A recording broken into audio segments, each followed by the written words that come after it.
the first thing we want to know are what are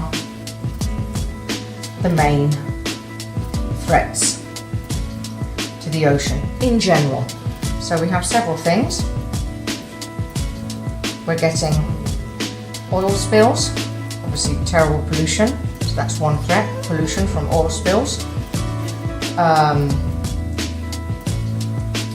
Overfishing, using methods such as trawlers, which drag these huge nets along the seabed.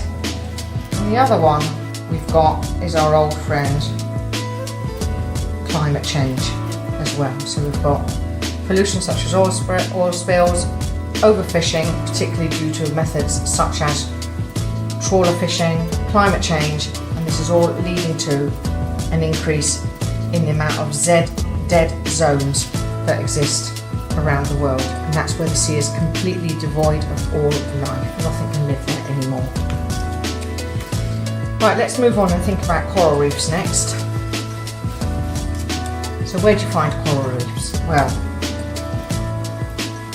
they're found in areas where the water is 24 to 26 degrees centigrade. The water is quite shallow so that the sunlight can get to them, and they're incredibly valuable ecosystems for many reasons. It's quite hard to draw coral, by the way. Give it a try, you'll understand. You know who this is. There's our little friend Nemo. Okay. Oh, and I would also practice something else here. Oh, guess what that is? It's a little seahorse. I hope you can tell that. Anyway, so why are they valuable? Well, they protect the shoreline from erosion and storms. They provide food for local communities. Don't forget that these are places where there are a lot of fish, okay? So the local people will use them to fish, and that's where they get their food from. They're not just a tourist attraction. However, they are incredibly attractive and therefore generate tourism, which will bring an income into the local area as well. They are a global attraction. Unfortunately, they are threatened, and they are threatened locally and by global factors. So we have local factors and we have global factors. Some of the local factors include how they get that food, and often it's because the local people use cyanide. I think I've spelled that wrong, let me just check that. Cyanide and blast fishing, which is very damaging for the reef in general. Trawler fishing also, which will completely destroy a reef. Pollution, another one, and tourism. So tourists who are diving in this area and aren't very careful, they can knock the reef with their fins. And also, one of the ways they catch the fish as well is that the locals will sometimes drop rocks onto the coral reef to try and encourage the fish to get into their nets. So there are lots of really unsustainable ways of catching fish. Now, your global factor is climate change, particularly global warming.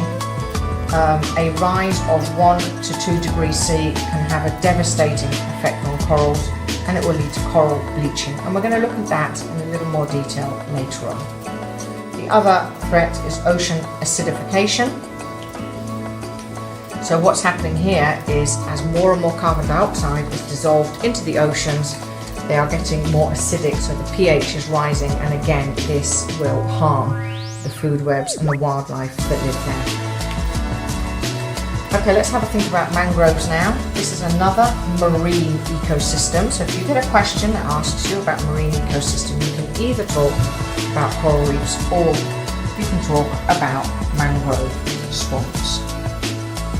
Okay, so hopefully you're all sort of picturing the typical sort of mangrove tree here. This is what's important, isn't it? It's these roots that sort of go down into the water like so, forming a sort of cage, and that's important. And look, they're underwater, so they are of great value to many animals. You can see these little juvenile fish, we're using them like a nursery. So what is the value? They are a nursery for juvenile fish. So they can go in there and they can get away from predators and they can grow up.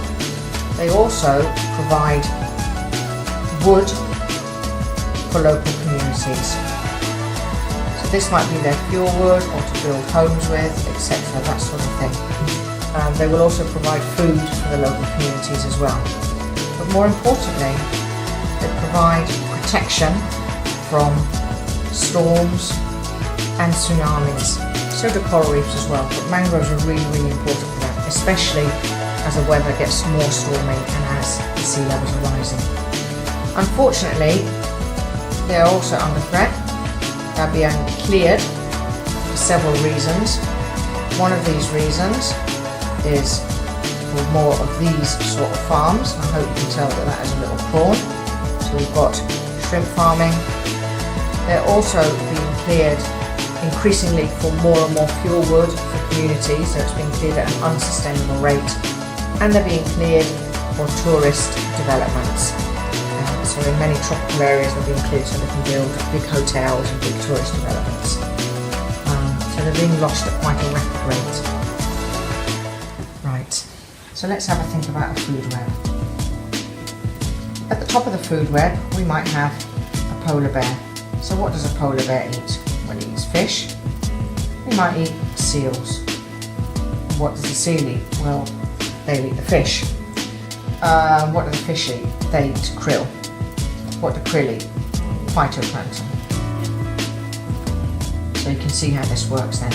Oh, and the fish are also eaten by birds and by humans. So you can see what could potentially happen here. The fish and the krill are also ate by whales. So, what is krill? It is a keystone species because it's at the bottom of the food chain. You take the krill out of the equation and you can see straight away that the whole food web could collapse.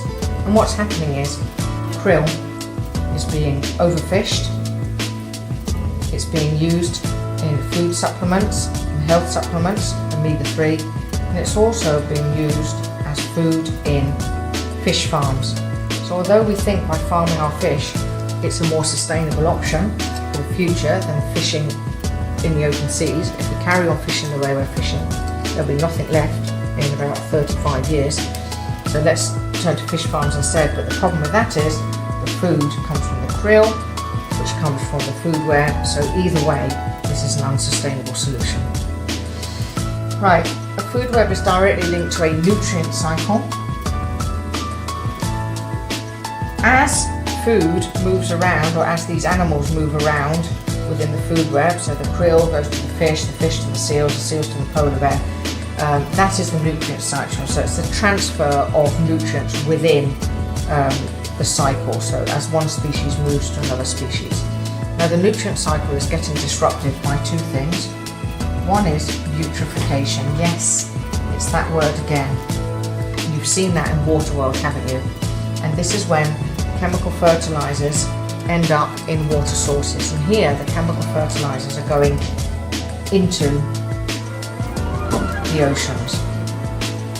And what this is doing is leading to an overload of nutrients, which eventually will lead to a dead zone. And they're those areas that are just like slime. We saw it on the video with some groups, didn't we? Because the nutrients will encourage all the algae to grow, it will use up all the oxygen, and then nothing else can live there. The other issue is something called siltation. Now siltation is just fine earth that's been eroded from the land. Increasingly we're cutting down a lot of forest. So when it rains, the rain picks up the soil and takes it out into the oceans. And that is leading to cloudy, Daisy, cloudy seas. Now those cloudy seas are a big problem because what they do is they block out sunlight and prevent sunlight reaching the deeper layers of the ocean. what that means is that the plants that live in the ocean can't photosynthesize, and again, the food web can collapse. Okay, so that's one of the harder parts of oceans on the edge. They're much longer, these topics. You may think these videos are lasting a much longer time, but that's because question 5 and 7 are longer. We've got longer questions, they're bigger topics. So climate change and oceans. So our direct impact are those rising temperatures. I'm going to do this a little bit more slowly, okay, to make sure you're clear. This is leading to coral bleaching, and you all know that this is when the coral loses its colour and looks white. But why does this happen? So coral is an animal called a polyp, and it lives in a shell, and it feeds on algae. The waste the polyp produces allows or encourages other algae to live in the coral shell, so it doesn't eat this one. But this algae gives coral its colour. Okay, so it's all great, and it produces oxygen, which the polyp needs.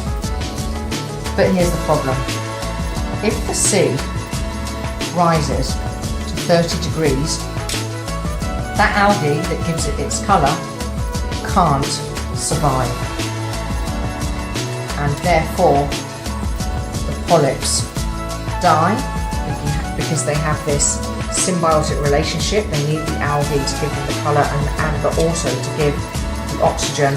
So if that algae moves away, if it can't survive there, if it dies, it means the coral polyp will die and they turn white, and that is coral bleaching. Okay, so that is your direct impact. There are some indirect impacts though. What else do we know about climate change? Well, we know that the sea levels are going to rise, don't we? This is your indirect threat. So as a result of rising temperatures, sea levels are rising. Okay, and what that is leading to is more erosion. We've touched on this already in coasts, and this in turn will affect mangroves, perhaps destroying them. It may flood salt marshes permanently, losing valuable ecosystems. We know salt marshes are important. We know mangroves are important because there is something called Ramsar that we know about that tries to protect these areas because they're so important. Species migration.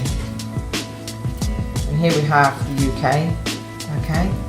Down here, this isn't the polar front, by the way, now. This is where the sea is warm, and this is where the sea is cold. And our cod live up here in these seas because it's nice and cold and they like it cold. The problem is sea temperatures are rising, and that line between the warm and cold sea is moving further north, and in fact it's moving 22 kilometres every year. So what's happening to the cod? Well, the cod are having to migrate further north to find those cold seas that they like. Other issues associated with climate change is more diseases spreading, jellyfish plagues, and alien species arriving, not from outer space, but maybe from other ecosystems where they used to live, and they're migrating into new territories, and they could upset the food web and therefore upset the balance. So what can we do about all this? So we're nearly getting to the end. We're now looking at our management measures. So first of all, we have sustainable management. And they're going to ask you of a named marine ecosystem. And your named marine ecosystem in this case is coral reefs. And you went to St. Lucia. Okay, so St. Lucia is an island in the Caribbean, and it was under threat from various angles. So there was overfishing by locals, partly driven by population increase,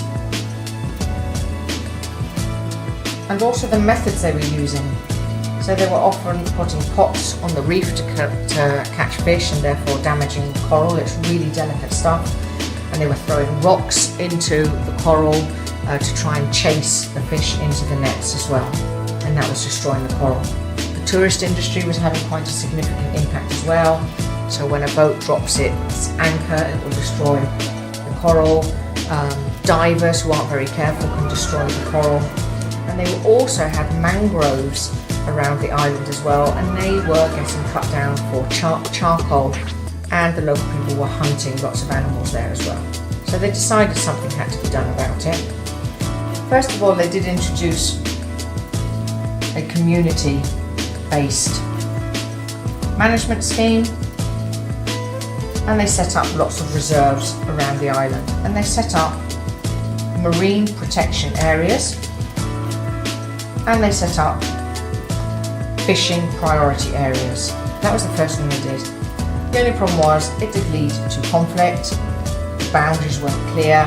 No one really knew where they were allowed to go and where they weren't allowed to go. So then they got all the people together, so the boat owners, the fishermen, the tourist operators, the local people, to find a solution that would ensure that everybody got a fair deal, I suppose. And they set up the SMMA. You don't need to know what it stands for in the exam. You can just say SMMA, but it is the Soufriere Marine Management Area.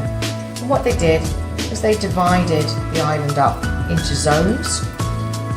So they had marine protection areas, fishing priority areas, they had areas for recreation, they had areas for yacht mooring, etc.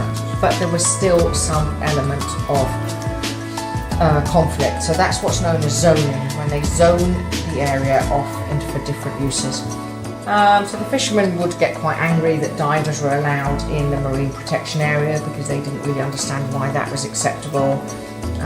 It's very difficult to make everybody agree on everything. Right, so the last thing we're looking at, ready for Monday, are our global solutions. And we have two we can look at. Marine reserves. And this will involve setting up marine protection areas where marine life is protected from damage and disturbance. Only 1% of the world's oceans is protected by this method, so using MPAs or marine protection areas. And many of them are really small, and when you're trying to protect the ocean, you need to protect very large areas of ocean. You can't just have a little place. You think about how much space a whale would need. Other global solution is UNCLOS, which is the law of the sea, and this is an international treaty where lots of countries have got together and signed up to this, and it involves protecting 40% of the ocean that is next to coastal states, so the actual bit of sea that is next to the land. So in our case it would be this sort of area, and then beyond here it is a free-for-all, so it only protects the sea next to the coastline. But over 150 countries have agreed to this, and it will tackle issues such as fisheries, navigation of ships and pollution, and it's been very successful. The other ones you can use, and you will have in your notes if you want to, is MARPOL. And if you want another example of a local or a national solution, you can use Lamlash Bay, where they set up a marine reserve using a no-take zone where no fishing was allowed, and it allowed the seabed to recover, and it's been very successful. If you're really stuck, you can always use CITES, because whales are protected under CITES, so are turtles. And you could also use Ramsar as a global treaty that has been set up to protect wetlands, including mangroves and including marshland and swamps, that sort of thing.